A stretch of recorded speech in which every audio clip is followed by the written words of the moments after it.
up? Yo. Right. Kudos to anybody that's a police officer right now, or is about to become a police officer. Cause that I cannot do that. Oh my God. Kudos to y'all. My heart goes out to y'all. Jesus Christ. That is not a job for everybody. Hi, my name is George, and I work as a police officer for the... I literally thought when he said, hi, my name is George, I thought he was about to say, hi, my name is Nightmare Files. Oh, God. Noah County Emergency Communication Center in Strasburg, Virginia. It isn't the most ideal job for me, but it became a backup option, as I originally wanted to become an actor after graduating college. But I couldn't secure a role when I did auditions for some TV shows and movies. While working my shifts, it wouldn't be that hardcore. I would sometimes arrest some people who did... As for acting didn't work out, so you became a police officer. Those are two totally separate, like, black and white, like...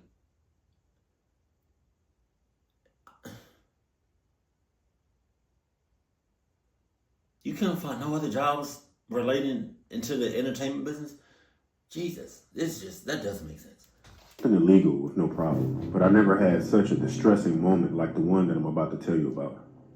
One night last December, when it was close to midnight, the center received a 911 call about a woman who was allegedly acting erratically and damaging property at the Ramada at the Wyndham Hotel. I was the one who was sent out to go and find this woman. I arrived at the scene, which was in a parking lot, and I saw a woman with her bare feet holding something that did not look like it belonged to her in her hand. I had to guess that it was that woman who we got a call about. On me, I'm locking you up on site just because you outside with walking around barefooted. You get at least two to 3 years.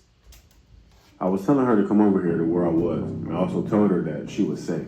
She was acting pretty crazy, to say the least. The woman then asked me that if I was going to take her to jail. Before I could even answer her question, she started to grab me. And I was trying to get a hold of her, but she managed to escape and she was running away from me. I then pulled my taser out. When I was chasing her, I lost sight of her for a moment. Well, hold on now. I wasn't about to take you to jail, but you put your hands on me. Now I gotta, Now I gotta give you at least 10 years. Come on, baby girl. Come on. I saw her again as she came from behind a dumpster. I kept running after her, but now I was running slower and out of breath because I was out of shape. I'm overweight. Now I was back to where my car was as the woman went back to that area. The woman then appeared again. This time, she was coming at me. I told her to get back and to stop, and also said that I didn't want to shoot her. But she wouldn't budge, and she started swatting her hands at me. I got my taser out again, deployed it, but it didn't work. I deployed it the second time, and it was the same results. As the ensuring confrontation was still going on, the woman grabbed my radio receiver, and I fell to the asphalt. The woman also fell down. As she got up, I saw her pants fell down, which showed her underwear. She had doo-doo stains. She was still...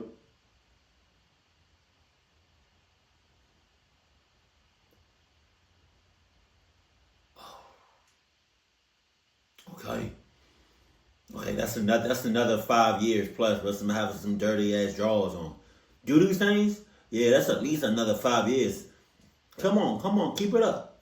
Let me find out you got lice, dandruff. It's rats. You about to be in prison for life. The receiver, and she came over to me and started wrapping the cord around my neck. I was now struggling. In my effort to defend myself, I reached for my baton and I swung it at the woman's leg. However, she managed to grab the baton and struck me in the head with it. We then sat... At what point would you just have put your hands on her? You could have,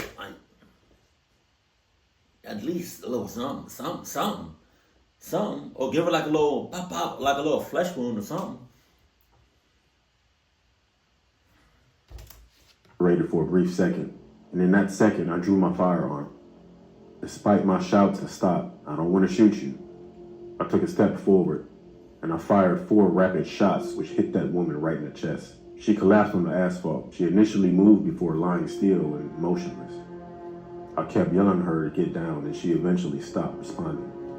I then called for assistance. When more officers arrived at the scene, I started to break up crying a little in regret for shooting her, and I kept saying out loud, "Why'd you make me do that?"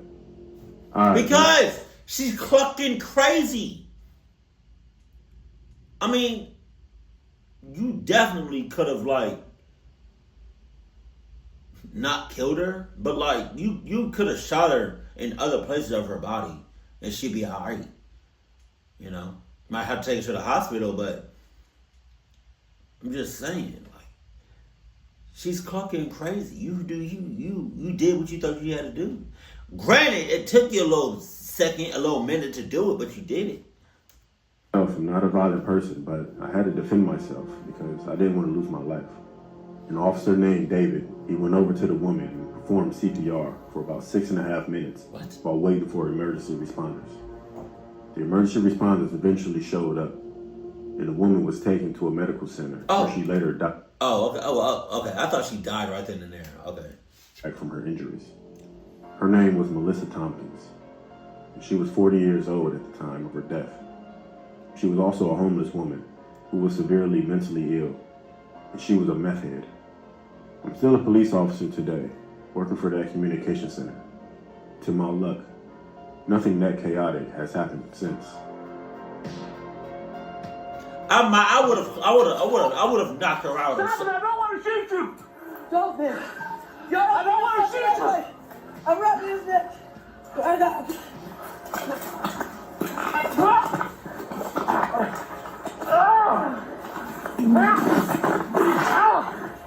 He's fucking me. Help!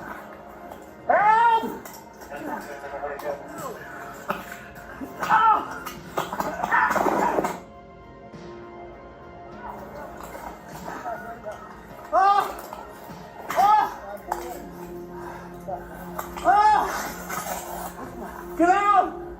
Stop! Get out! Get out! Nope. Get out! Get out!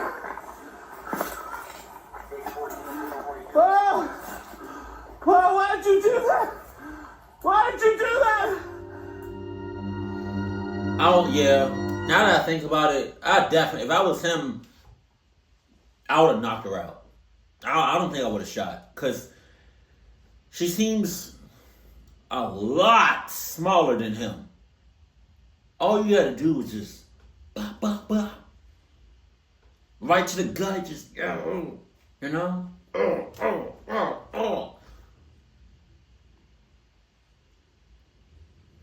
I think shooting somebody would have to be like the ultimate, like last yeah.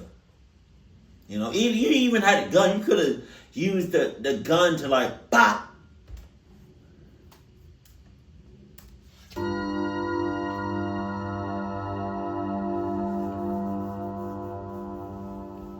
On April 16th, 2022, me, my sister, and my mother called the police because my 75-year-old grandmother, who had dementia, was experiencing a mental breakdown. I've never seen her have that sort of breakdown before, until that day. I've seen her go crazy before, but it never went to full-on mental breakdown. None of us were nurses, therapists, or psychologists, so our best option was to call 911.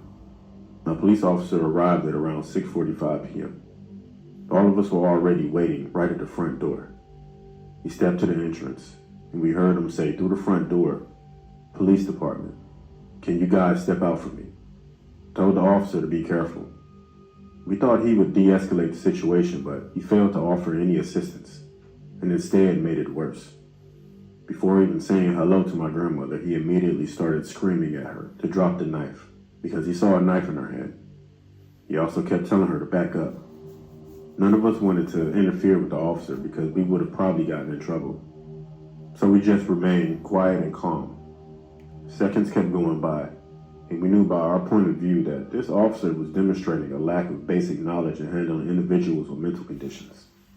Kept pointing his gun at her, perceiving her as a threat, despite her only being armed with a knife. Next thing you know, the officer did the unthinkable. We saw him shoot her twice. Oh my God. We heard her body fall to the ground from outside the house. Oh my God. All of us started to lose it. We were crying and screaming, and other officers arrived within seconds. Man, again, damn, within seconds? Jesus.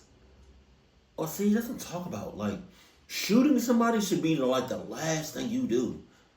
The last thing. There's so many different other ways of going to, of how you say, like neutralizing a possible threat or to take care of somebody. You know, especially if they owe. But I understand she had a knife, but then you also have a taser. You know? You probably could have threw something at her. You know, again, I'm for me, I'm not. I'm probably gonna shoot you dead. In order for me to do that, it has to be like the last option. Because you can also shoot him in a place that's not fatal. You don't, man. And right away started to perform CPR on her. But the officer who shot my grandmother conducted a sweep on the house. When he came out, me and my sister and my mother were so unhappy with him. One officer had to hold my mom back because she was coming at the officer about to attack him. Sadly, my grandmother had died on arrival. A district attorney did not charge the officer who shot my grandmother. Damn. To make matters even worse, he returned to work 2 months later. Oh, shit. And this infuriated my whole family. We subsequently filed a lawsuit against the city, and a settlement of $3 million was later reached between my family and the other party. That's it? Almost 3 years have gone by since the incident, and I think about it every day. I never forget seeing the grimacing sight of that officer shooting and killing my grandmother. I hope he burns in hell. The name of this officer was Jared Cosper. Like, oh me, you could have shot her in the shoulder, man. You could have shot her in the shoulder, bro. Oh my God. And I'll never forget him. Drop the knife! Do it now! Drop the... Do it now! Drop the knife! Do it now! Put him on the ground! Put him on the ground! Put it down now! Put it down! Put the fuck...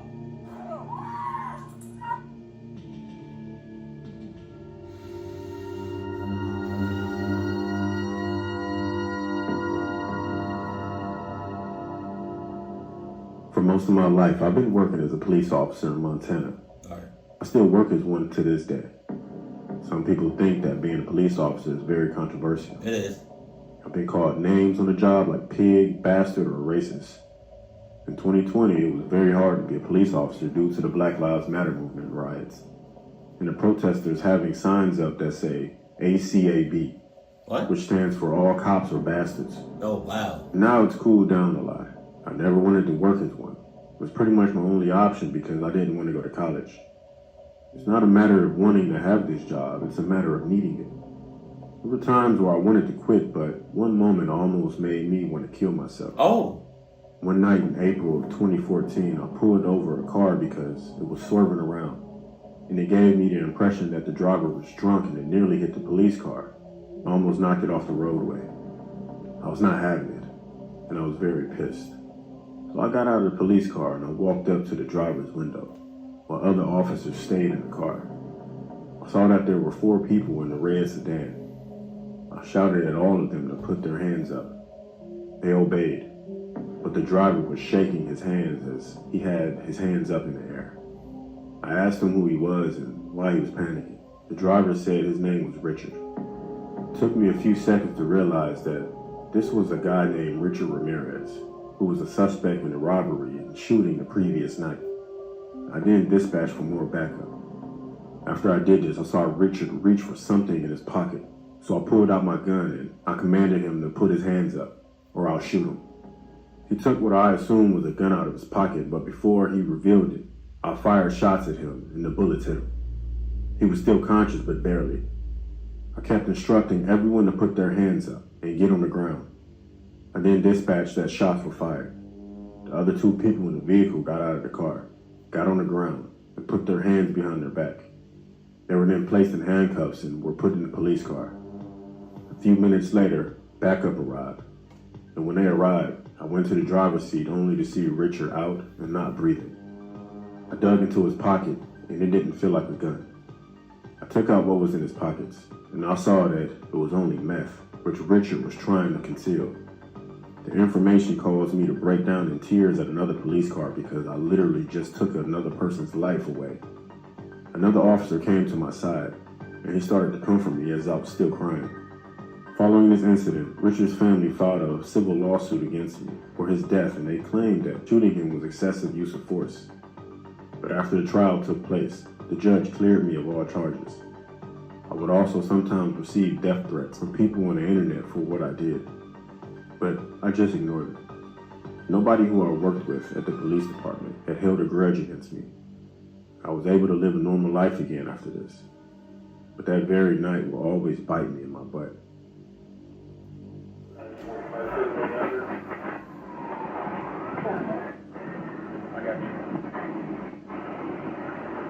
At least he feels bad.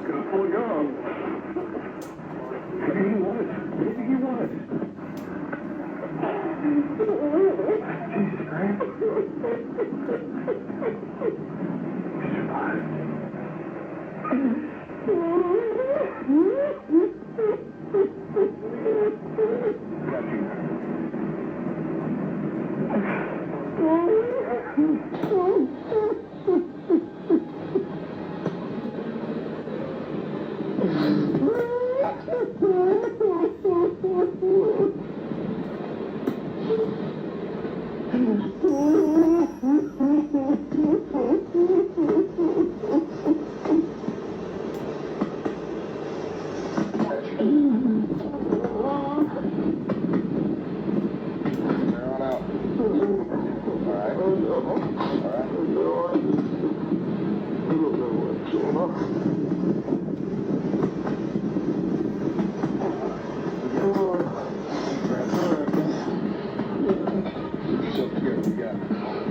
We checked you over here. We didn't find any blood. We didn't find anything that was by the hood. Okay. You got it.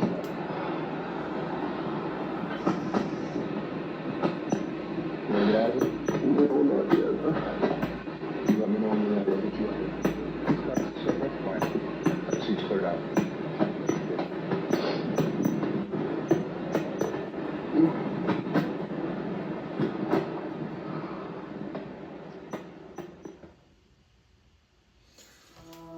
Man.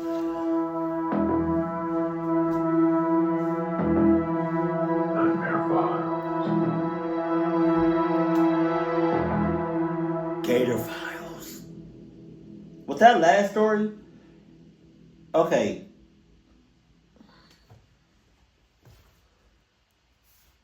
There are certain things I don't like talking about because it can go deep and it can be very political.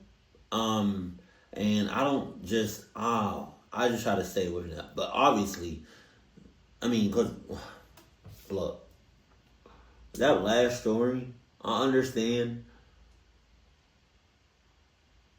why he did what he did. Like, you don't know, he didn't know what homie was reaching for. It's like that movie, The Hate You Give. You know? You don't know what he was reaching for. Bop, bop. So, it was kind of, I want to say it was both parties' fault. Because the person in the car, he literally could have just did and said what the officer asked for. And what he wanted the people in the car to do. If he told you to keep your hands on the steering wheel, or keep your hands where I can see them, you keep your hands where you can see them. You know? If they can't see your hands, or we reaching for something, it It might be GG's for you. It might be close the curtains for you. It might be. Whenever I'm in front of, not in front of a cop, or I mean, whenever I'm dealing with a cop, I just make sure they can see my hands, and I ask them, "Hey, can I get my phone? Can I reach for my insurance? Let me get my ID before I start moving without their A-OK." Because you start moving, they gonna go for it. I know it. Black, white, they don't know what you're reaching for. That's the thing.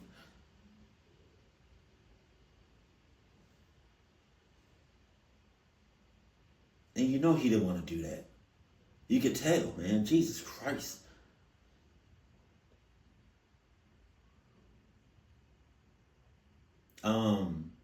But yeah, I don't want to talk too much on this. This is kind of like, oh man, this is a little rough. Yeah, I'm just gonna end it here. Keep it cool, keep it classy, and I love you. Stay happy, my family.